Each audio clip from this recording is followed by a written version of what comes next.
Buenos días a todos. Bienvenidos a este nuevo webinar de Observatorio de Recursos Humanos, el tercero que hacemos con Juan Carlos Cubeiro, Manpower Group, para desbrozar un poquito la línea de liderazgo que tenemos o que deberíamos poder adoptar para, bueno, para afrontar esta nueva realidad que se nos ha venido encima, que se nos ha impuesto y que tenemos que aprender a manejar. No me voy a entretener mucho. Bienvenidos a todos, como os decía. Ojalá de verdad estéis sanos, con energía para afrontar lo que nos viene y con el ánimo todo lo alto que se pueda tener, porque yo entiendo que a estas alturas, pues todos de una manera u otra estamos empezando a vernos afectados, pues por, como ya he dicho en varios webinars, pues compañeros que lo han pasado mal, familiares que ya no están con nosotros o bueno, pues personas muy cercanas. Cada vez va siendo más ese colectivo y cada vez es más difícil que nos veamos ajenos a él. Un abrazo muy fuerte para los que lo estéis sufriendo. Y bueno, pues a partir de ahora voy a dejar la palabra a María José Martín. Ella nos va a hacer una pequeña presentación y además le dejo el honor de presentar a nuestro ponente, aunque ya todos le conocéis, pero bueno, María José, adelante, todo tuyo. Gracias, Maite, y muchas gracias también a ORH por montar este ciclo de conferencias. Para nosotros siempre es un placer colaborar con vosotros y desde luego me dejas la parte más dulce, que es presentar a Juan Carlos Cubeiro.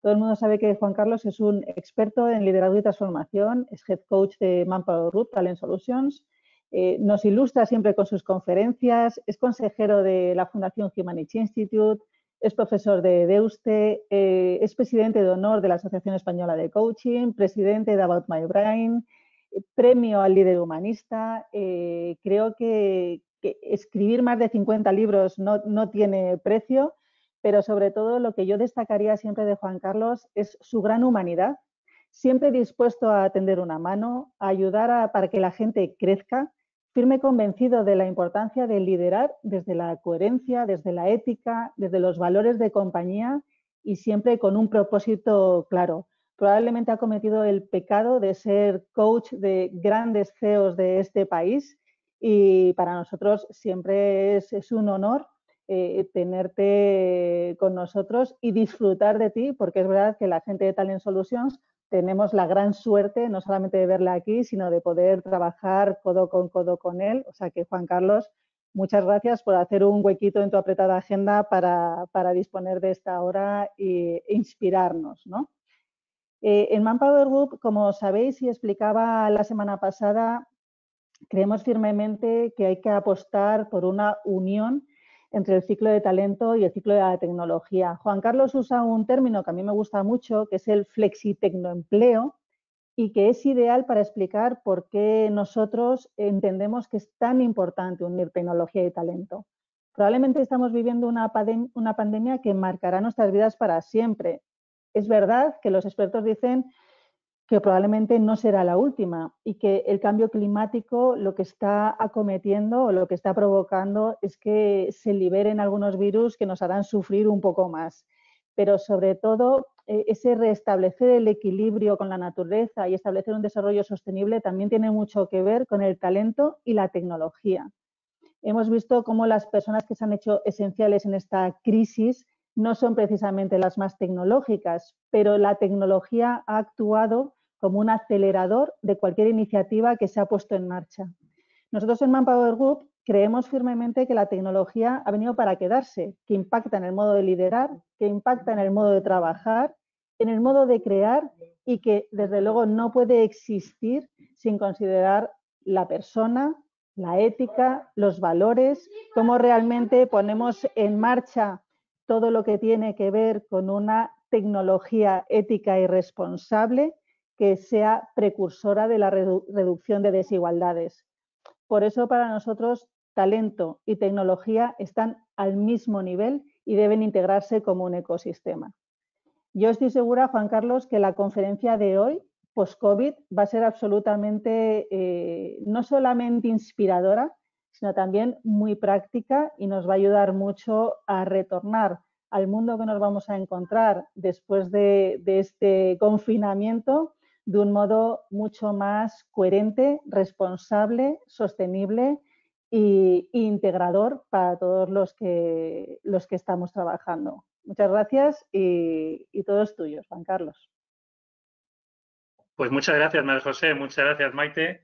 La verdad es que ha sido una presentación muy cariñosa, te la agradezco un montón. Y efectivamente creo que es un término un poco complicado esto del flexi-tecnotalento, pero incluye, bueno, estamos en el talentismo de facto, empezamos en el año 12, pero 8 años después, claramente, después de haberse dicho en Davos durante varios años, ya ha llegado el momento, es un momento que no tiene marcha atrás y efectivamente quería compartir con vosotras y con vosotros pues toda esta idea de qué hacer en el liderazgo tras el coronavirus, ¿no? Este TCV también que bueno, que estamos compartiendo a partir de ahora. Lo quiero hacer desde 10 precauciones, 10 aspectos que creo que deberíamos tener en cuenta. Si vamos a la siguiente, Maite, por favor. Y 3 de ellos, los 3 primeros, tienen que ver con bueno, conceptos que se están utilizando de una manera ligera, cada vez más frecuente, y que al final pues, nos pueden llevar a pensar que va a haber una nueva normalidad, cuando evidentemente estamos en un escalón ya distinto de lo que puede pasar. Sí, Maite, por favor, si pasamos la transparencia o la...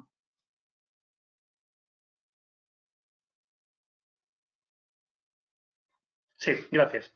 Decía eso, vamos a adentrarnos en 10 precauciones sobre este liderazgo, que es un liderazgo distinto. La semana pasada veíamos un liderazgo mucho más femenino, no solo en términos de sexo, de biología, sino de género, de cultura, con más empatía, más humildad, más vulnerabilidad. Y os decía, quería empezar estas 10 precauciones con 3 conceptos que a lo mejor involuntariamente, pero pueden ser engañosos y que no podemos caer desde el liderazgo en la trampa de perderla, ¿no?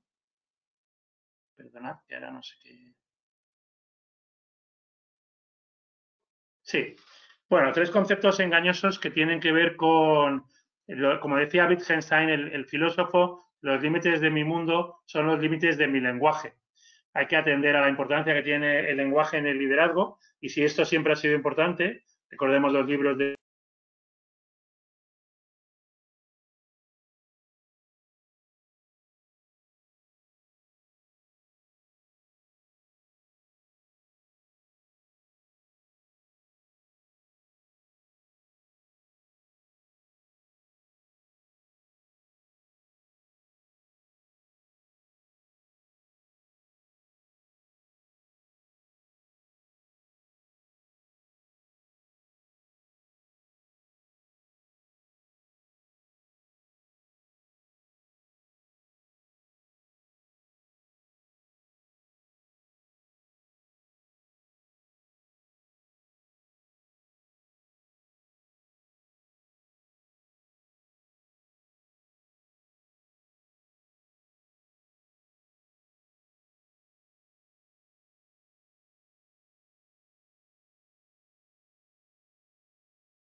Disculpad, pierdo el audio, pero Juan Carlos está conectando por teléfono. ¿Vale? Porque se ve que ha tenido algún problema con la... Ah, mira, ya vuelve. ¿Ya lo escucháis? ¿Ahora vuelve? Sí, ¿verdad? Sí, yo sí te escucho, Juan Carlos, perfecto. ¿Me oís? Muchas gracias. Bueno, pues estaba diciendo que entre las 10 precauciones vamos a entrar con 3 conceptos que pueden parecer inocuos, pero no lo son, engañosos. El primero de ellos era el de la desescalada. Y el 4 de abril, el presidente del Gobierno de España, Pedro Sánchez, habló de una desescalada gradual, secuencial. Bueno, todavía no sabemos cómo será en esta cuarentena que ya se ha convertido en sesentena, pero 3 días más tarde hubo un periodista, el responsable de marca en la Comunidad Valenciana. Si vamos a la siguiente, Maite, por favor. Sí, a la siguiente. Gracias. Pues os decía un periodista, Fernando Álvarez, el 7 de abril le preguntaba a la Real Academia de la Lengua Española si era correcto este término de escalar y de desescalar. La Real Academia respondía también en Twitter, bueno, que esto era un anglicismo de to escalate y que había un montón de términos en castellano que eran mucho más propios que este de escalada y, por supuesto, de desescalada, que no existe. ¿Qué términos serían estos? Pues tenemos ascenso, tenemos crecimiento. La tenemos en la siguiente transparencia, Maite, por favor. Gracias. Subida, revalorización, incremento, incluso acrecentamiento o promoción, y antónimos pues sería todo lo contrario, de crecimiento, descenso, bajada, decremento, etcétera, ¿no? ¿Qué nos dicen los montañeros expertos como nuestro buen amigo Sebastián Álvaro, además magnífico escritor y también premio líder humanista, por cierto? Bueno, que hay más fallecidos en las escaladas precisamente en el descenso que en el ascenso, que es lo más peligroso cuando no cuentas con recursos.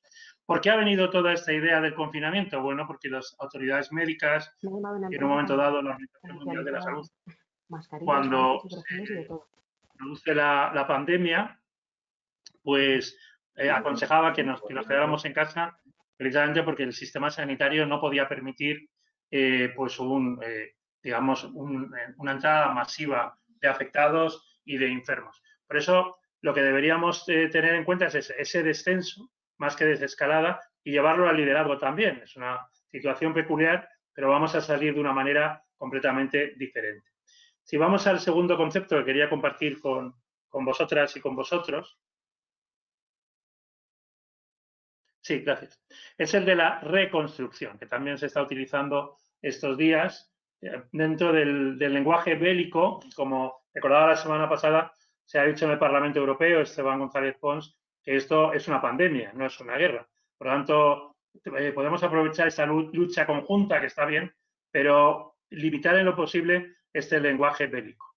¿Por qué? Porque si vamos a la siguiente, Maite, por favor, reconstrucción significaría pues eso, que hay un pacto, hay un gran pacto de Estado, todavía no se ha producido, no sabemos si se hará en las Cortes Generales, de esa reconstrucción, cuando solo una reconstrucción ocurre, como decía, después de una guerra, cuando todo se ha destruido y entonces hay que reconstruir. No es el caso, afortunadamente. Estamos más en una situación pues, de bomba de neutrones, en el sentido de que, bueno, no estamos las personas en las calles, no se han destruido los edificios, hay desgraciadamente decenas de miles de muertos, centenares de miles de muertos en el planeta, pero la situación es otra. Por lo tanto, no deberíamos pensar en términos de deconstrucción, porque al final el lenguaje marca lo que pensamos también en el liderazgo, sino, bueno, una situación luctuosa, una situación muy dolorosa y, paradójicamente, una situación beneficiosa para el planeta en este triple planteamiento de los seres humanos, de la crisis sanitaria, de la crisis económica y de la crisis medioambiental. Estamos viendo ciudades absolutamente limpias, mucho más limpias, mucha menor contaminación en todo el planeta, desde China a Occidente. Estamos viendo cisnes en Venecia, que estaban en situaciones contaminantes muy graves, y bueno, las grandes ciudades con muchísimo menor tráfico. Por lo tanto, no es tanto una deconstrucción, sino, con toda la desgracia, un mundo de enormes posibilidades. Recordemos la sostenibilidad, es el momento de la sostenibilidad, lo decíamos a principios de 2020, de este año, y la sostenibilidad son 3 P's, la sostenibilidad y la empleabilidad de las personas, la sostenibilidad a través de la rentabilidad de las empresas y de los autónomos, y la sostenibilidad del planeta, teniendo pues un planeta mucho más limpio, y recordando aquello que decía Antonio Guterres también en Davos este año. El planeta se va a salvar. Otra cosa es que nos salvemos los seres humanos, pero la sostenibilidad es la sostenibilidad del modelo del planeta con nosotros, los seres humanos. Y el tercer punto de estos conceptos engañosos es cómo será la recuperación. Si será en forma de V, una V perfecta, simétrica, que sería una V casi de aquí no ha pasado nada, o si se va a parecer más al swoosh, a esta V del logo de Nike. Aquí tenemos algunos de los diseños publicitarios, hoy que es el Día Internacional del Diseño, pues de audio, de Coca-Cola, etcétera, de cómo han separado en esto de la distancia física dentro de su propio logo. Desgraciadamente, parece que la recuperación no será tanto en una forma de una V perfecta, sino más de un palo de hockey o de este swoosh, este ala, como decía, de la victoria de Nike y por tanto el símbolo de Nike, de la victoria de Samotracia, por ejemplo. Entonces, en términos de liderazgo, primero, si vemos las estadísticas de nuestro país, de España, España es, como sabéis muy bien, un país muy dependiente del sector turístico, 15% de nuestro PIB, de un turismo además de bajo nivel, bajo valor añadido realmente, con baja calidad directiva, excepto algunas compañías que están en la mente de todos.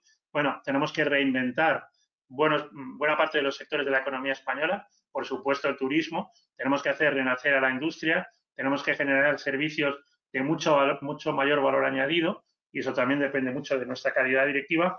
Y luego en el campo tenemos que recuperar, evidentemente, el sector primario, porque estamos viendo que en otras pandemias, y nos lo estaba diciendo antes María José Martín, pueden llegar otras, ojalá no, pero puede ocurrir, pues tenemos que tener un campo cercano, un campo que funcione, un campo que sea realmente productivo.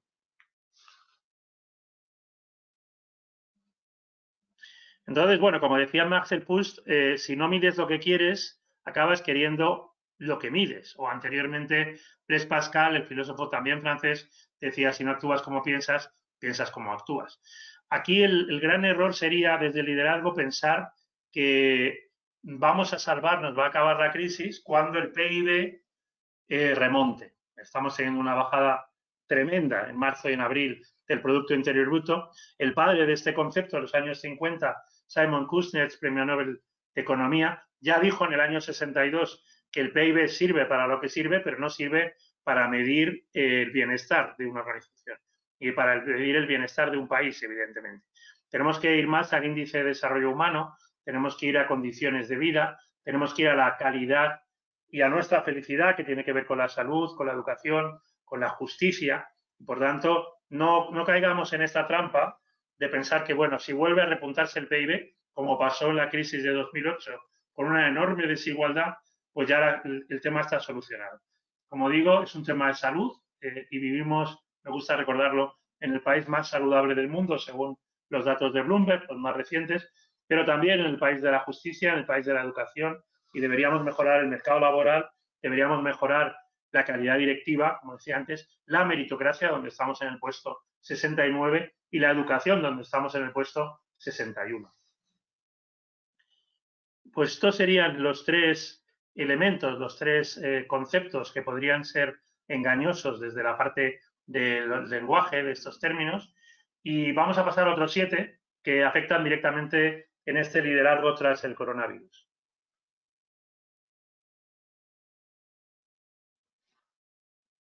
Sí, Maite, por favor. Gracias. Bueno, dice Mark Benioff, que es uno de los serios candidatos a suceder a Steve Jobs como el gran líder empresarial de los nuevos tiempos, que el capitalismo está muerto, ha fallecido, se ha acabado.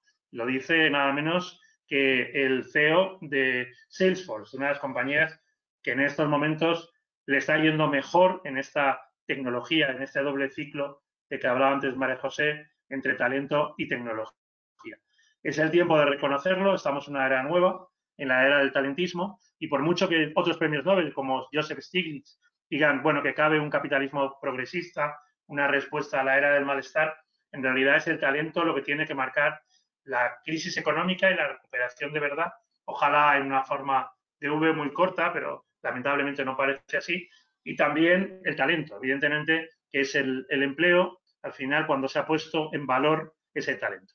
Por eso estoy comentando que, y hay un libro reciente que todos los participantes en estos webinars de ORH y también a través de Talent Solution, por supuesto es un libro gratuito y encantado de que lo tengáis, pues está reseteando, está volviendo a cero, y con una reciente canción de Pablo Alborán, pues cuando dejemos el contador a cero y salgamos con unas nuevas condiciones sanitarias, pues veremos realmente cómo podemos recuperarnos de todo esto. Sí, vamos a la siguiente, por favor. Gracias.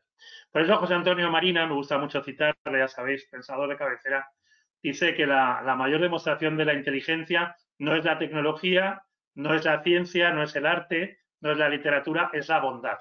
Y dentro de la bondad, un elemento realmente diferenciador de nuestro liderazgo y diferenciador del talentismo, que es la generosidad, la capacidad de ser bondadoso y compasivo con otros seres humanos, con colaboradores, con integrantes del proyecto.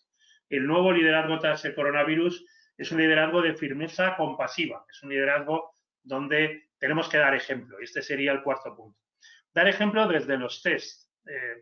Llevamos semanas diciendo que el test es lo que marca la diferencia entre los países que están mejorando la gestión del coronavirus y los que no lo están haciendo en esta gestión del COVID-19. Necesitaríamos test para saber pues, si estamos infectados o no, si somos sintomáticos o asintomáticos, pero tenemos este riesgo de digamos, contagiar a otras personas del COVID-19, necesitamos test también para liderazgo por varios motivos que quiero compartir con vosotras y con vosotros. De los test que a mí más me gustan, el que, digamos, recomiendo, es el de Silvia Damiano, el modelo IFOR de neuroliderazgo. Como sabéis, ella dice que hemos pasado estrictamente de gestores a líderes y a neurolíderes en el aprovechamiento mejor de nuestro cerebro como líderes, y las cuatro I's, por eso IFOR, es que debemos ser líderes inspiradores, intuitivos, imaginativos e integradores. Por tanto, líderes que fomenten básicamente 4 metacompetencias. El rendimiento, una exigencia de rendimiento importante, la colaboración en los equipos, la innovación y la agilidad. Pero la agilidad de verdad, no solamente metodologías de agilidad, sino realmente la agilidad. Por eso, estos 4 elementos, no voy a entrar demasiado en ellos, los tenéis en la página de About My Brain, y todos deberíamos tener, como digo, estos test para saber hasta qué punto nos comportamos como líderes y realmente, pues, eso marca la diferencia o no. Porque además, esto define nuestra vulnerabilidad como humildad, es decir, saber que podemos cometer errores, que está en la buena voluntad de todos tomar las mejores decisiones, pero evidentemente en un mundo tan incierto, tan megabuca, hay riesgos, hay exposición emocional y tenemos que mostrar lo vulnerables que somos, para empezar abriendo pues dónde somos fuertes y dónde tenemos enormes oportunidades de mejora. Y además de esta vulnerabilidad y humildad, ocurre una cosa respecto a las siguientes generaciones, los millennials, los centennials, como ya se decía en un informe de Wright, de lo que hoy es Manpower Group Talent Solutions, es la tiranofobia, que es que las nuevas generaciones ya no quieren trabajar para tiranos voluntarios, tiranos digitales, como dice incluso Harari, pero tampoco quieren hacerlo para capataces de viejo cuño que se comportan como antes, que creen que cuando esto pase de alguna manera van a seguir siendo unos mandones, dando instrucciones, porque esto realmente las nuevas generaciones no lo soportan, no lo toleran y no quieren trabajar con este tipo de jefes.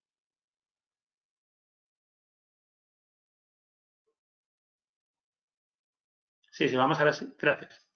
Bueno, la idea de combinar tecnología y talento, flexi-tecnotalento, como decíamos antes en las organizaciones, y techno-job crafting, en el moldeamiento, en poder moldear nuestro propio empleo, nuestro propio trabajo. Como sabéis, el concepto de job crafting, que es relativamente reciente, de hace apenas 10 años, es de Amy Brzezinski, que en un artículo importante en Harvard Business Review, pues Amy nos hablaba de la necesidad que tenemos de, bueno, de hacer un moldeamiento, de moldear nuestro propio empleo. Porque esto además tiene un impacto enorme en nuestra productividad, lo estamos viendo estos días, es decir, lo que llamamos teletrabajo, que en realidad no lo es porque está siendo forzoso, aumenta la productividad un 50%, mejora el equilibrio de vida y mejorará todavía más cuando los niños los hijos vuelvan a clase y podamos disponer de un tiempo de mayor concentración y evidentemente reduce la contaminación, menor tráfico, menores emisiones de CO2. Por lo tanto, el job crafting tiene enormes ventajas, igual que Amy Brzezinski lo enunció, como digo, en un artículo ya muy conocido, famoso de Harvard Business Review, desde la Universidad de Michigan, pues Belén Varela, nuestra compatriota gallega, pues tiene un libro muy interesante, a mí me gusta recomendar, tenéis el resumen en Hablemos de Talento en el blog, sobre lo que es el job crafting, teniendo en cuenta que el talento es como un zumo de naranja, de estas naranjas tan españolas, que lo podemos moldear en función del vaso o del recipiente donde lo coloquemos. como digo, el job crafting ha venido para quedarse. Tenemos cada uno, sobre todo el verdadero talento, el talento más diferencial, no solo tecnológico, directivo, innovador, que tiene que marcar su propio empleo, que tiene que marcar sus horarios y que ya no puede estar en los despachos, en las oficinas, simplemente a ver qué viene, sino aprovechar mucho mejor la gestión de su tiempo, la gestión de su energía, la gestión de su talento. Bueno, esto es lo que José Antonio Marina, y vuelvo a citarle, en un libro ya próximo, llama Proyecto Centauro, ya sabéis, estos seres mitológicos de la antigua Grecia, y en concreto uno, entrenador, coach, Quirón, que entrenó a Hércules, que entrenó a Aquiles, que bueno, que en la versión de Disney, que todos por nuestros hijos, por nuestros sobrinos, pues hemos visto, Disney lo llamó Filoctetes, confundiendo al centauro con un tirano, con un sátiro, pero bueno, que lo importante al final es esa idea que luego ahondaré de líder entrenador, de líder coach, aprovechando de la mejor manera posible las nuevas tecnologías. Vamos al sexto punto, ya estamos en la segunda mitad, que es la importancia de equipos decisores. Si para algo sirven, que es muy útil, las metodologías Agile, es para generar estos equipos autogestionados, donde lo importante es el cliente, obsesión por el cliente, donde lo importante es el proyecto, donde hay que tomar decisiones rápidamente, corregir cuando no se hace bien y aprender. Parece que el coronavirus nos ha traído un retroceso en ese sentido. Lo que debemos es aprovechar la tecnología para otra cosa, cuando debe ser para equipos autogestionados. También aquí necesitamos un test, yo diría un doble test. La metodología del fallecido Richard Hackman, gran profesor de la Universidad de Harvard, uno de los grandes expertos en team building, en trabajo en equipo, su modelo de 5 factores para hacer un equipo de verdad, como diríamos aquí, desde la visión compartida, un enfoque de resolución de problemas con proceso abierto y proceso cerrado, diversidad, importante para aprender y luego analizar constantemente del dinamismo del entorno, teniendo en cuenta que los equipos también se deben entrenar. Y, por tanto, yo recomiendo, igual que recomendaba la metodología de Silvia Damiano respecto a test de liderazgo para los equipos, sobre todo comités de dirección, equipos de alto rendimiento, recomiendo la del profesor, la del difunto Richard Hackman. ¿Por qué? Porque en este bloqueo, digamos, post-coronavirus, muchos equipos o muchos integrantes de los equipos pueden correr el riesgo de caer en el dilema del prisionero. Bueno, ya sabéis, el dilema de la economía, dos prisioneros, no hay pruebas contra ellos de sus delitos. Si no se delatan cada uno, pues tendrán una pena muy corta. Si uno delata al otro, el que delata se salva, pero el que queda delatado tiene una pena mucho mayor. Si los dos se delatan, la suma de penas pues es menor, pero cada uno sufrirá pues más que si no se delataran. Es una cuestión de confianza. Hablaba de la importancia de la confianza en el liderazgo inspirador y cada vez lo tendrá más. Bueno, aquellos equipos que tengan integrantes que sirvan exclusivamente a sus propios intereses, pues tendrán un problema muy serio porque al delatarse, digamos, al no confiar unos en otros, van a caer en las disfunciones del equipo de las que nos habla Lencioni, desde la falta de confianza, el temor al conflicto, la falta de compromiso personal, de responsabilidades y la exigencia no a resultados individuales, a sálvese quien pueda, sino a resultados colectivos, que son verdaderamente los sinérgicos. Por eso, ante la trampa paretiana, diría yo, del 80% de los comités de dirección, por ejemplo, de caer en el dilema del prisionero y practicar un cinismo, bueno, de que todo el mundo se lleva bien, pero en realidad no se actúa todos a una, pues tenemos que medir, tenemos que testar realmente cómo funciona el equipo, cuáles son sus fortalezas y oportunidades de mejora y actuar en consecuencia. Entre las cosas que os recomiendo para el tiempo, bueno, de ocio y de aprendizaje, hay una serie nueva, un docuserie, una serie documental de Netflix que se llama El último baile, The Last Dance, sobre los Chicago Bulls de la temporada 97-98, con Michael Jordan, Scottie Pippen, Dennis Rodman, Steve Kerr, grandísimo equipo, uno de los mejores de la historia.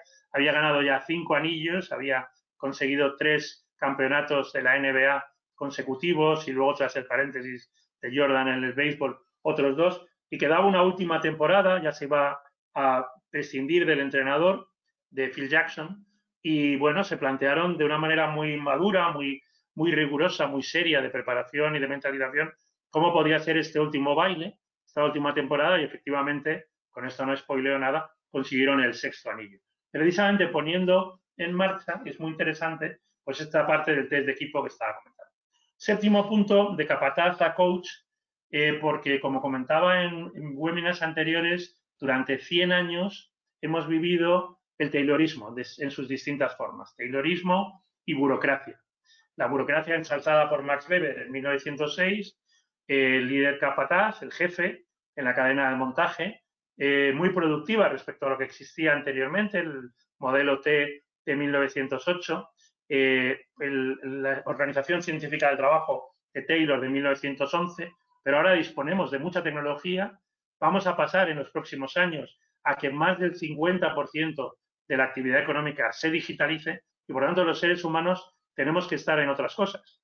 Y además, como recordaba también una serie de expertos de Harvard recientemente, cuando tienes, digamos, objetivos demasiado ambiciosos, pero sigues manteniendo la jerarquía, lo que obtienes, y ponía el ejemplo de otro modelo de Ford, no el modelo T de 1908, sino el modelo Pinto de 1972, que tuvo graves problemas. Bueno, pues lo que obtienes cuando tienes objetivos demasiado ambiciosos con jerarquía es comportamiento no ético, comportamiento inético. Y por tanto es demasiado grave, demasiado para la reputación de la empresa y para la empleabilidad de los propios integrantes de la compañía.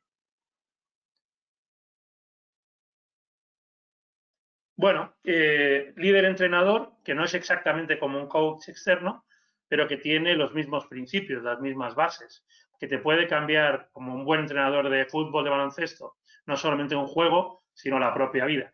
Ya sabéis, mis 2 entrenadores favoritos, uno es Aristóteles de esta gira, que nos enseñó que la excelencia es un hábito, y el otro es Phil Jackson, ese entrenador de los Chicago Bulls y después de los Ángeles Lakers, que hablaba mucho de pasar del yo a nosotros, del me al we. Y esto es fácil de decir y muy difícil de hacer, porque quiere decir generar sinergias entre los integrantes del propio equipo y que la suma sea mucho mayor que la actuación individual de cada uno de sus componentes. El liderazgo de entrenador nos lleva a algo que debemos aprender, que debemos desarrollar, que debe convertirse en un nuevo hábito, que va a marcar la diferencia en términos de imán de talento, en que quiera la gente, el mejor talento, trabajar para nosotras y para nosotros, que son las conversaciones de carrera. Como dicen muchos expertos, por ejemplo, el profesor Roberto Luna, catedrático de la Universidad de Valencia, ya no es tiempo de evaluación del desempeño formal, aburrida, rutinaria, sino de frecuentes conversaciones entre quien dirige, lidera un equipo y cada uno de sus integrantes. Tenemos que sacar tiempo para ello, tenemos que esforzarnos para dedicar un tiempo muy frecuente, yo casi diría semanal, con nuestra propia gente para preguntarles cómo se sienten, si están realmente en la carrera como ellos quisieran, si hay equilibrio de vida personal y profesional y si realmente están dando la mejor versión de sí mismas y de sí mismos, que esto es muy, muy, muy importante. Y vamos con los 3 últimos. El CEO, pero planteado de una manera diferente, y el COE, que evidentemente no es Comité Olímpico Español. Si vamos al CEO, esto quiere decir, o debería decir, más allá del primer ejecutivo de la organización, Chief Engagement Officer. Decía en el webinar de la semana pasada, las organizaciones triunfarán o fallecerán en la innovación de su modelo de negocio y en que tengan el engagement, el enganche, la involucración, el compromiso de verdad de sus profesionales. A mí me gusta poner un ejemplo que es el de nuestro amigo José María Cervera, director general de Macro durante la temporada dorada en la que esta empresa de la distribución que creó el Cash and Carry en España en el año 73 pasó de ser una compañía que tenía que cerrar en España a ser la joya de la corona en términos de innovación. Y es un ejemplo vivo de cómo se genera ese engagement desde el contagio positivo, desde el lenguaje del liderazgo, desde un CEO que realmente de lo que se ocupa es de la motivación de su propia gente, no solo de no desmotivarles como jefe tóxico, sino de lograr la mejor versión de sí mismo. Os recomiendo también un documental que está en YouTube de José Antonio Marina sobre el aprendizaje, en el que con José María Cervera pues hablan de la experiencia de Macro y de cómo ese aprendizaje realmente desde el engagement llevó a unos resultados espectaculares. ¿Y qué sería el COE? Pues el Client Onboarding Experience, la experiencia de onboarding, de acogida de los clientes. podemos tener la tentación de creer que, bueno, los clientes, si ahora les llamamos por vía virtual, volverá a ser igual, ya nada volverá a ser igual tras el coronavirus. Y entonces, ¿qué tenemos que hacer? Pues igual que el onboarding en las organizaciones, pues se ha convertido en welcoming, en bienvenida, y se ha replanteado en las compañías consideradas top employers, las mejores para trabajar.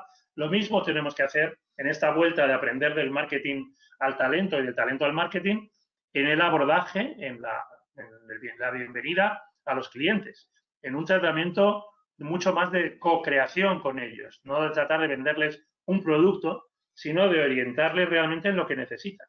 Comentaba antes María José, en ese flexi tecnoempleo, convencerles de que ahora no son tiempos de simplemente tratar de, bueno, mantener el empleo, prescindir del menor posible, pero sin entrada en la organización. Necesitamos no solamente talento tecnológico, necesitamos talento comercial, talento joven, talento de nuevas ideas, talento que transforme de verdad integralmente la cultura desde el humanismo. Y por lo tanto, habrá personas que hay que prescindir de ellas de una manera profesional, desde una desvinculación elegante, pero luego también tenemos que incorporar a personas, talento senior y talento junior, que debe estar en la organización. Por lo tanto, Client Onboarding Experience, experiencia de acogida o de bienvenida a los clientes en esta nueva etapa.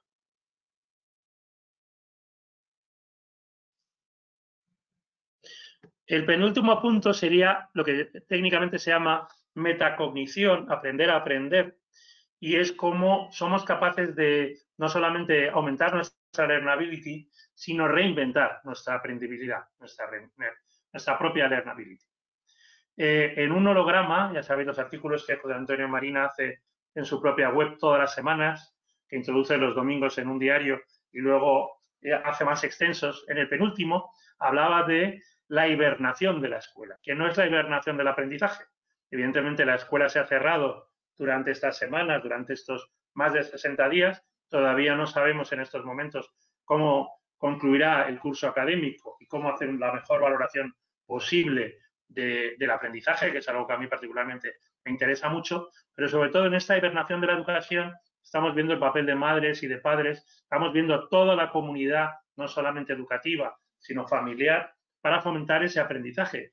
Y igual que después del 11S o del 11M preguntábamos a nuestros amigos, a nuestros conocidos, bueno, ¿dónde estabas en ese momento? Después de esta pandemia, preguntaremos, lo decía Rubén Turienzo recientemente, pues ¿qué hiciste? ¿Qué hiciste con esas semanas? ¿Te dedicaste de verdad a aprender o te dedicaste a consumir televisión, telebasura, generalista, de cotilleo, que realmente no solamente no es buena para el cerebro, sino que a veces incluso lo puede empeorar? Bueno, pues este es el reto de aprender a aprender.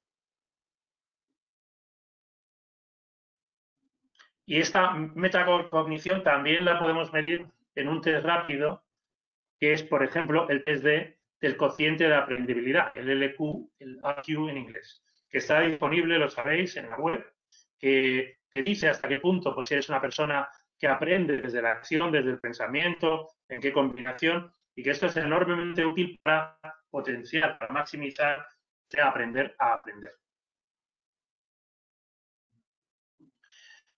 Básicamente, el aprendizaje, como ha demostrado el propio José Antonio y Carmen Pellicer, es la conexión entre dos inteligencias que tenemos en el cerebro.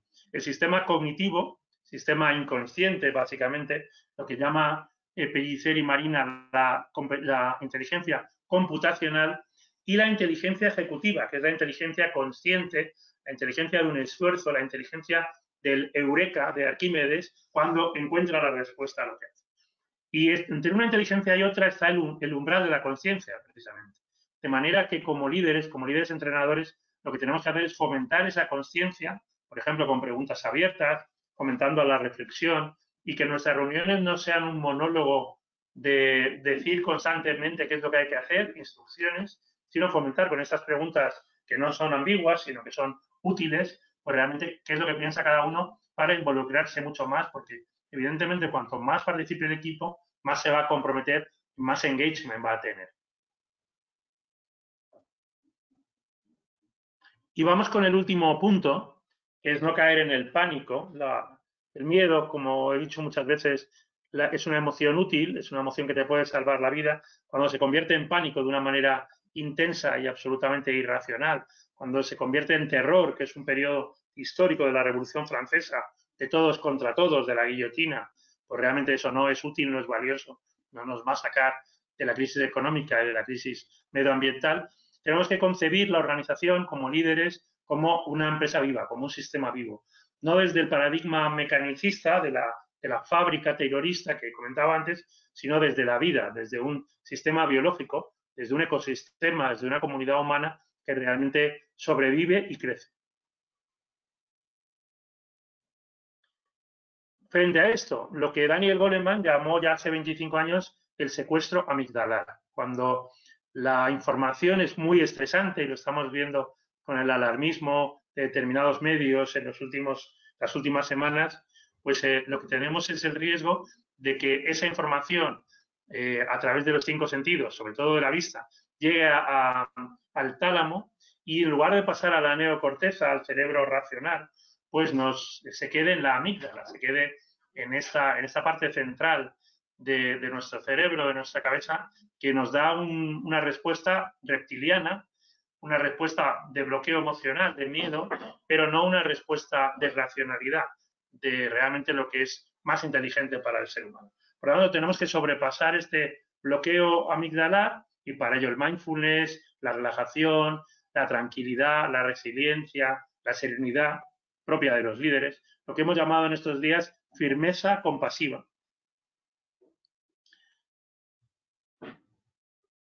Y no dejar la organización, como decía antes, congelada, frozen, o peor, frozen 2, es decir, después de la congelación de la crisis de 2008, en la crisis de 2020, volver a congelar la organización, dejarla como está, cuando es tiempo de reinvención, es tiempo, como decía, de confianza, de engagement, de abordaje, en el mejor sentido, de los clientes en su experiencia y, por lo tanto, hacer las cosas mucho mejor.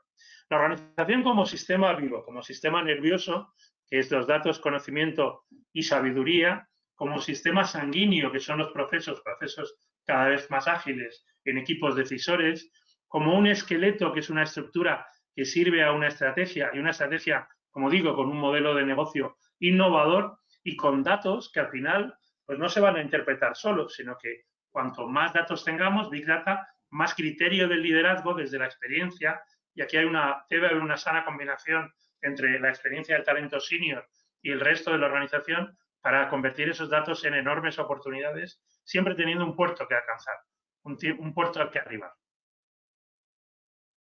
Por tanto, y ya voy terminando para que hoy sí tengamos más tiempo de preguntas, olvidémonos de esta desescalada, esto es un descenso, asumámoslo como tal, descenso del PIB, descenso de otros datos, esperemos que no descenso de la confianza y descenso del engagement de la propia organización, y tenemos que ser aquí muy vulnerables y muy reales. Una cosa es lo que nos dicen las encuestas en estos momentos y otra cosa es lo que realmente están viviendo los integrantes de una empresa. Tenemos que pensar en términos de sostenibilidad, no es una reconstrucción, es el desarrollo sostenible de la empresa, de la empleabilidad de los profesionales y, por supuesto, de todo el planeta. Tenemos que pensar en términos de nuestro propio bienestar individual y colectivo. El liderazgo tras el coronavirus es un liderazgo de vulnerabilidad y de humildad. Por eso necesitamos test rápidos para poder enseñar a nuestra gente en qué somos buenos, en qué nos tienen que complementar. Esto es esencial. Tenemos que acudir al modelaje, a modelar nuestro propio talento, como este zumo de naranja que decía antes, desde además la utilización de la tecnología, Techno-Job Crafting. Necesitamos más que nunca test para equipos decisores, equipos de alto rendimiento que generen sinergias y marquen la diferencia. Tenemos que olvidarnos ya de los jefes capataces, no hay margen en la organización para asumir un sobreprecio, un sobrecoste, una falta de eficiencia por tener personas que básicamente se dedican a desconfiar de sus colaboradores y de estar mirándoles constantemente qué es lo que hacen. Hemos de pasar a los líderes y a las líderes entrenadoras que realmente hagan preguntas, favorezcan la mejor versión de la persona, provoquen la reflexión, el cuestionamiento y el plan de acción para lograrlo desde nuevos hábitos. Tenemos que lograr la acogida y la bienvenida del cliente en un contexto nuevo de co-creación y de verdad aportarle valor añadido desde una cultura de cliente y de proyecto y mucho menos desde una cultura de producto. Y finalmente, fomentar también desde los test rápidos la aprendibilidad, la learnability y concebir de verdad desde esa idea de flexi-tecno-empleo de la que hablábamos antes, la que ponía el énfasis María José Martín, el cliente, la empresa y la propia empresa como un organismo vivo, como un organismo que crece, que debe nutrirse, que también debe tener salidas, que debemos hacer el outplacement de la manera más profesional posible y, por tanto, que para sobrevivir, para mantener esa sostenibilidad, pues tiene que seguir creciendo. Y al final los resultados económico-financieros son la consecuencia. Pero tenemos que atender a todos los agentes, a los empleados, a los clientes, por supuesto a los accionistas, a los proveedores, a la sociedad en su conjunto, para que esa empresa viva realmente esté dando su mejor potencial, esté dando su mejor versión. Bueno, básicamente esto, dándoos las gracias por la enorme generosidad de estar ahí, es lo que quería plantearos, con una cuestión que siempre me gusta preguntar al final, ¿qué vamos a hacer diferente? Porque no se trata solo de transmitir, por supuesto es condición necesaria, pero de transformar, y de transformar no solo digitalmente, transformar de una manera cultural y desde una manera sobre todo humanista, como muchas veces pone de manifiesto Dolores Sala desde Human Age Institute y desde su posición de talento y cultura en Manpower Group. Hacerlo de una manera humanista, porque al final la forma humanista de liderazgo, esa transformación, es lo que va a permitir que las organizaciones sobrevivan y triunfen en los mercados actuales. Muchas gracias, Maite, y a tu disposición ahora para las preguntas. Nada, gracias a ti. Siempre es una lección escucharte. Pues vamos a por las preguntas porque hay bastantes y todas ellas muy interesantes. Primera, ¿qué diferencia hay entre el test inicial que has comentado, creo el de Silvia Damiano, con el modelo de Paul Zask de neuroliderazgo? Bueno, están muy correlacionados. Paul Zask sobre todo busca la confianza a través de la hormona de la oxitocina. Para él la oxitocina es la metáfora, evidentemente la hormona es real, de equipos con alta confianza. El test I4, el test de neuroliderazgo, busca conocer en 2 ciclos de 360 grados, tanto en tu entorno personal como tu entorno profesional, hasta qué punto eres un líder, una líder inspiradora, integradora, imaginativa e intuitiva, como estaba diciendo antes. Tiene la ventaja de que opinan sobre ti hasta 20 personas, como digo, en el entorno personal y profesional, porque el liderazgo femenino, normalmente vosotras, a veces os comportáis distinto en el entorno personal y en el entorno profesional, y por culturas organizativas y culturas nacionales, muchas veces machistas, pues no dais todo el potencial que se puede demostrar, o que demostráis como amigas, como madres, como hijas, como familiares, y que por tanto en ese 360 grados personal pues es mucho más fuerte que en el profesional. Entonces, ese 720, como digo, hay opinantes, hay raters, pero sobre todo tiene criterios científicos y criterios objetivos. El test de Paul Zack a nivel individual de líder o a nivel colectivo en un equipo, en una organización, mide hasta qué punto somos generadores de confianza para otorgar esa confianza y recibir la confianza de los demás.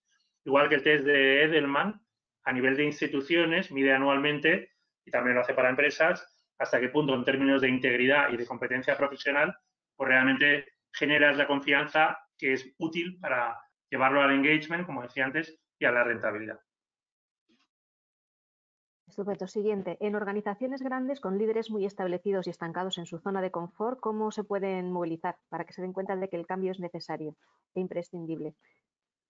Bueno, el tema de la zona de confort, que es positivo y que está desde los tiempos de Stephen Covey, también hay que tener cuidado porque de decirlo tanto lo hemos frivolizado. Y en coaching muchas veces te encuentras con personas que dicen he salido de la zona de confort y bueno, esta practica un tipo de complacencia diferente, ¿no? Distinto. Yo diría que, a ver, la gran lección de coaching y también de los líderes entrenadores es que el coaching es voluntario. No puedes convencer a nadie de que disfrute de un proceso de acompañamiento si no quiere. Cuando digo que la calidad directiva en España es manifiestamente mejorable, somos el país 47, hemos llegado a ser el 59 en la crisis anterior. en estos momentos el 47 según los datos del Foro Económico Mundial, pues esto incluye la complacencia muchas veces de no salir de la zona de confort y de no aprovechar este momento no solo para criticar al gobierno, a la administración o a falta de subvenciones, sino a qué podemos cambiar, que realmente eso es aprender, eso es crecer y eso es liderar. Por lo tanto, bueno, pues lo que deberíamos es buscar personas que realmente estén convencidas. Muchas veces se da la paradoja de que aquellos que mejor lo están haciendo son los que se someten a test y demuestran que lo buenos que son y lo pueden hacer cada vez mejor, y aquellos que si tuvieran un test rápido de liderazgo o de equipo, verían que les falta muchísimo, que están suspensos, igual que España está suspensa todavía en madurez digital, aunque tengamos más ancho de banda que los 4 países más importantes de la Unión Europea, pero en términos de madurez digital nos queda mucho en las organizaciones y también tenemos eso que medirlo para avanzarlo. Bueno, yo creo que deberíamos trabajar para jefes que estuvieran convencidos o pudieran convencerse, y si no lo van a hacer, pues es una lástima porque están hipotecando el futuro de sus compañeros. Aquí va una pregunta que es como la pregunta del millón y va sobre la firmeza compasiva. ¿Cómo un líder puede ayudar a estos colaboradores que, siendo buenos, se han quedado bloqueados por la emocionalidad de la situación? ¿Y cómo pueden ayudarles a combinar esa sensibilidad con la urgencia con la que luego van a tener que asumir la recuperación de la actividad? Bueno, pues a través de conversaciones de carrera. Las conversaciones tienen una parte de pregunta, pero en la parte de firmeza, cuando hablamos de las mejores líderes en esta gestión del coronavirus y pensamos en la presidenta de Taiwán o en la primera ministra de Nueva Zelanda, Jacinda Ardern, pues son muy claras en aquello que no es negociable. Es decir, aquí hay que sobreponerse. Estamos hablando del futuro de muchas familias, estamos hablando de subsistencia en muchos casos, estamos hablando de que hay que salir adelante, no te puedes bloquear, y entender el secuestro amigdalar te debe llevar al neocórtex, al cerebro inteligente. Entonces, las 124 medidas que se pusieron en muy pocos días en Taiwán han salvado miles de vidas. Recordemos que Taiwán está a 130 kilómetros de China, de la China popular, de la república, de este modelo de partido único, y que desde la democracia rápidamente la presidenta pues se puso a hacerlo. O el modelo de Angela Merkel, tranquilo, didáctico. Ella ha sido quien ha asumido la conversación con expertos, pero quien lo está contando al pueblo alemán, cuando también estaba en su last dance, como los Chicago Bulls en el 98. Es decir, ella está de salida, podría haber dicho, este no es mi problema, y está dando sus mejores horas desde esa firmeza para hacerlo bien. Por tanto, en estas cosas pongámonos serios, aprovechemos la parte positiva de la emocionalidad, pero para llevarla a la resiliencia y seamos tan compasivos como firmes. Aquí nos dicen también que, claro, una gran empresa siempre puede recurrir a unos servicios, pues bueno, que son costosos para ayudarles a transitar en este camino, pero ¿qué herramientas, qué recursos podría recomendar a pequeñas y medianas? Bueno, es que yo creo que el criterio no es de tamaño, el criterio es de capacidad de gestión. Y esto lo he dicho en compañías muy grandes y muy pequeñas. La diferencia entre un auténtico gestor y una persona que puede ser el dueño de la empresa, pero no es profesional, es la diferencia entre coste e inversión. Y esto es de 101 de economía y de empresa, es decir, es lo más básico. Una inversión es algo a varios años que hay que rentabilizar. Por lo tanto, la clave, el KPI, el indicador, es el ROI, el retorno de la inversión. Un coste es algo que tienes que minimizar. Entonces, por ejemplo, en términos de digitalización, si una máquina lo puede hacer mejor que un ser humano, pues eso es un coste a reducir y no tienes que tener trabajadores que lo pueda hacer una máquina. Así de directo. Ahora, los seres humanos tenemos que hacer otras cosas, creatividad, etcétera. Por lo tanto, una pequeña empresa, una startup, como estoy viendo estos días, que sabe en qué invertir, pues realmente tendrá un socio que puede ser una pequeña, mediana o gran empresa también, que le ayude en la atracción de talento, en la selección, en la fidelización. Teniendo en cuenta además que en España más del 70% de la formación a la que tenemos derecho, porque lo pagamos con los impuestos de las empresas, no se utiliza. Por lo tanto, pues también ese partner te puede ayudar a maximizar ese aprovechamiento. Es decir, alto retorno de la inversión, pero además dinero que está disponible para ti. Y que las nuevas medidas del gobierno en España permiten que incluso la gamificación, todo lo que tiene que ver con tecnologías online, virtuales, también se puede llevar a este presupuesto de formación al que ya tenemos derecho. Por lo tanto, ya digo que es una cuestión de mentalidad. Pequeñas empresas que quieren crecer porque tienen mentalidad de grandeza, y hay grandes empresas y administraciones públicas que, bueno, que piensan todavía en taylorista, no en transformación exponencial, y se arriesgan a desaparecer. Aquí van dos preguntas en una. ¿Cuál es la mejor manera de manejar un equipo en empresas filiales en las que no hay un líder explícito y donde los tomadores de decisiones están en una casa matriz en otros países? Y la segunda es cómo se pueden autogestionar esos equipos siguiendo los, que me quedo aquí, se me ha quedado como pillado, siguiendo los alineamientos de la casa matriz, pero teniendo mayor autonomía. Si quieres te la vuelvo a formular, No, está claro, sí. Sí, bueno, a ver, es que el gran problema del taylorismo, en términos que hablábamos antes, es que durante los últimos 100 años nos ha hecho confundir jefe con líder. Cuando Warren Bennis ya hace 40 años, cuando empezaba a hablar de liderazgo en términos científicos, dejaba muy clara la diferencia. Es decir, un líder es una persona que tiene el talento para influir honestamente sobre los demás. Y por tanto hacerlo desde la credibilidad, desde el ejemplo, desde la autoridad moral. Tenga el poder formal o no tenga el poder formal. Y esto conecta con la segunda pregunta. Es decir, los equipos decisores, los equipos que las metodologías Agile han introducido desde la orientación al cliente, desde tomar decisiones rápidas, pero tomarlas el equipo, desde corregir cuando la decisión no ha sido la acertada, pues buscan precisamente liderazgos nuevos, que no tienen que ser el de la jefatura clásica. ¿Dónde está encontrándose como en un muro toda la metodología ya, y lo dicen los grandes expertos, personas como Marta Grañó de la Universidad de Lérida y de SADE, precisamente en aquellos jefes que cuando se introducen en un equipo Agile siguen siendo jefes, siguen yendo de jefes? Y por tanto utilizan los post-its, más o menos establecen las prioridades, pero siguen siendo los jefes. Eso no es Agile, eso no es agilidad. Lo que tenemos que conseguir es líderes, sean jefes o no, repito, que al final influyan decisivamente en los demás. Y en proyectos distintos, momentos distintos, bueno, pues ser líderes diferentes, distintas personas. No pasa absolutamente nada. Y realmente esto es muy relevante porque habrá un proceso de selección natural, un 10-20% de compañías, pequeñas, medianas o grandes, que se pondrán las pilas haciendo esto, y el 80-90% de compañías que digamos que se vacunarán con el Agile en términos de virus, que dirán, sí, hemos hecho un curso de Agile, tenemos los post-its, pero que siguen siendo jerarquías donde el jefe es el jefe.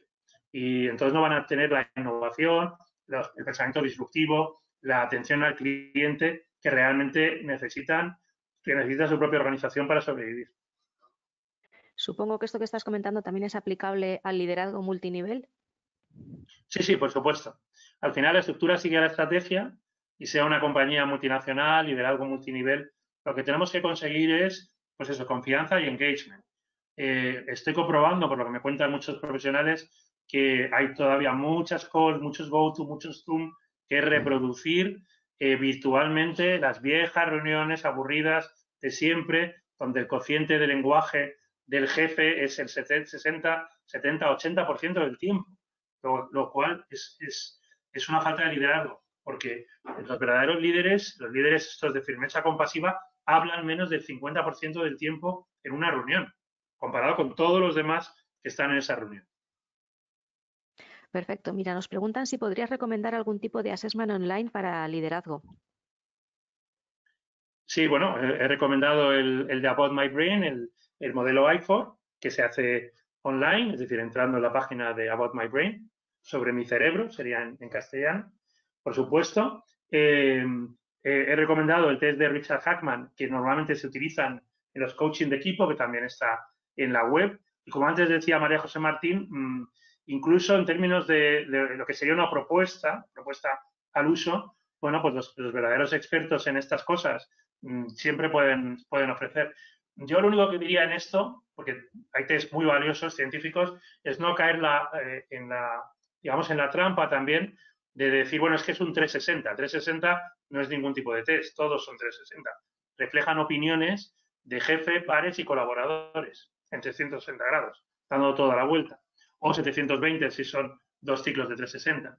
Lo importante es que no sean estrictamente subjetivos, porque al final un modelo 360, opinando de cualquier cosa, pues sí, te puede dejar muy contento, complaciente, pero lo importante es que vaya a criterios de perfil de liderazgo, de perfil de equipo, realmente científicos, objetivos y relevantes.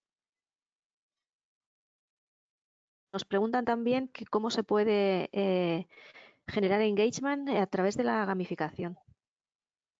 ¿Cómo se puede gestionar? Sí, por supuesto, la gamificación también ha venido para quedarse.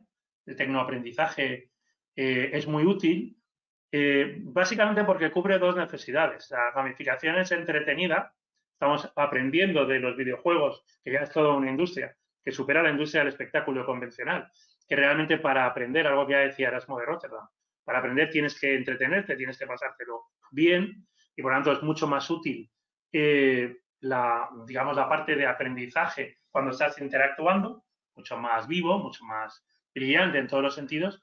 Y luego, todo aquello que podamos hacerlo con la tecnología, también en el aprendizaje, en la gamificación, pues no lo hagamos presencial.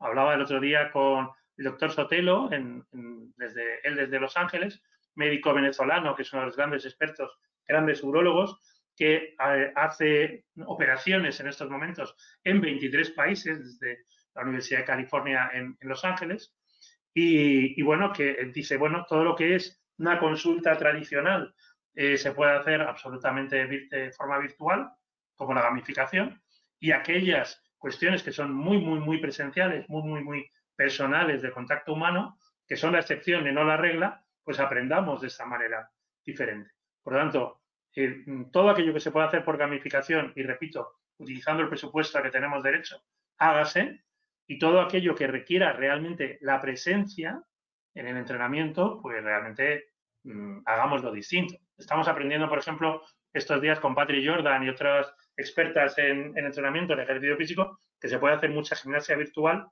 y luego aquello que necesitamos de salir al campo, paseos del bosque cuando podamos hacerlo, o simplemente caminar para aprender, para reflexionar, pues hagámoslo también. Pero la tecnología es el trampolín del talento y ya tenemos que considerarla así. Vamos a ir acabando, ya nos quedan dos preguntitas. Como si estuvieras reflexionando para ti mismo, ¿crees de verdad que el liderazgo humanista se hará hueco en las organizaciones a partir de ahora? ¿O es más un deseo? Yo creo que no es que se haga hueco, es que solo las organizaciones que practiquen el liderazgo humanista sobrevivirán, porque la conexión, que también es vieja, entre el talento, los procesos, la orientación al cliente y los resultados de negocio, la conexión del cuadro de mando integral, la conexión del modelo FQM 2020 atendiendo a todos los stakeholders, a todos los agentes, es que ha venido para quedarse. La globalización 4.0 no te permite ser competitivo como empresa si no practicas el liderazgo humanista. Y lo vamos a ver muy pronto. Lo estamos viendo ya empresas y estamos viendo campañas de publicidad donde realmente se ve que esto se está tomando en serio y otras que siguen pues al pie del cañón haciéndolo de la manera de siempre. No va a haber margen ya, el cliente no va a pagar un sobreprecio por hacer más las cosas, por hacerlo como capataces. Sí, como dice una de las personas aquí también que nos escribe, la fragilidad humana va a tener enfrente siempre a la realidad y por mucho que queramos olvidar, pues bueno, hasta de estas cosas vamos a tener que seguir aprendiendo. La última pregunta, ¿el talentismo es compatible con el capitalismo? ¿Consideras que no? A ver, bueno, es que el capitalismo tiene varias acepciones, por eso, si estamos hablando de una era donde hay un motor de transformación, el capitalismo está terminando, y lo ha dicho Mark Benioff de Salesforce, y llega el talento. ¿Por qué? Porque en 1972 un presidente de los Estados Unidos llamado Richard Nixon acabó con la conversión del dólar en patrón oro, básicamente. De manera que el capital se ha multiplicado y ahora puede ser 12, 15 veces el Producto Interior Bruto mundial y, sin embargo, el talento sigue siendo escaso. El talento cada vez es más escaso, como demuestran los informes, el último en Davos en enero de 2020 de Manpower Group, donde ya no hay una escasez de talento en el mundo, sino una penuria de talento. Más del 50% de las posiciones que quieren cubrir las compañías en cualquier parte del mundo ya no es muy difícil que se cubran. Talento tecnológico, comercial, directivo, de todo tipo. Y en España el 41%. Y nos tememos que con el coronavirus y con los datos de la EPA y los datos de la semana que viene, del paro real, del desempleo, va a seguir siendo una enorme escasez de talento la que estamos viviendo. Por lo tanto, el talentismo ha sustituido el capitalismo, igual que el capitalismo ha sustituido al feudalismo y sucesivamente en la historia. Si el capitalismo estamos hablando de algo que se opone al socialismo, evidentemente eso, no estamos hablando de una nueva era, que es el motor de transformación, sino de un sistema político y económico.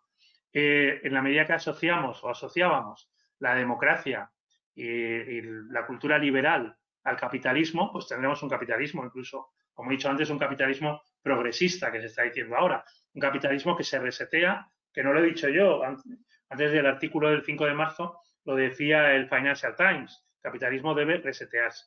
Y tenemos que vivir una nueva economía social de mercado que no sea socialista absolutamente ni de capitalismo salvaje, pero siempre teniendo en cuenta que el talento es el motor de transformación. Esto no es un deseo, esto es una realidad desde la escasez de talento y desde que marque la diferencia.